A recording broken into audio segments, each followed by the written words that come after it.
যখন কোরআন হাদিসে পড়ি গীবত করলে জাহান্নাম, অহংকার করলে জাহান্নাম, হিংসা করলে জাহান্নাম, আমার সঙ্গে সঙ্গে মনে হয় আমার বিশ্ববিদ্যালয়ের অমুক স্যার ও আগে জাহান্নামে যাবে, ও খুব গীবত করে। অমুক পীর সাহেব ও আগে জাহান্নামে যাবে, ও খুব হিংসা করে। অমুক মাওলানা সাহেব ওর খুব লোভ, ও সবার আগে জাহান্নামে যাবে। কিন্তু আমি আব্দুল্লাহ জাহাঙ্গীরের জাহান্নামে যাওয়ার আমার একবার মনে হয় না। এটা একটা ভালো কোয়ালিটি না খারাপ কোয়ালিটি?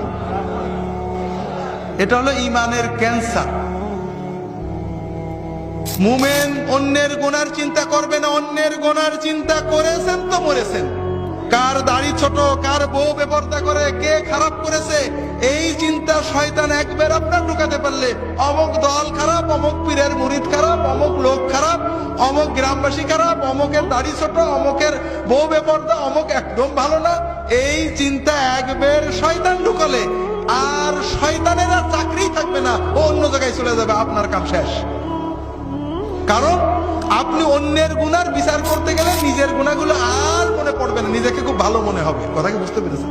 তাহলে তওবাও নসিব হবে না, আর আপনার অহংকার, গীবত আর আত্মগরিমার কারণে সব ধ্বংস হয়ে যাবে।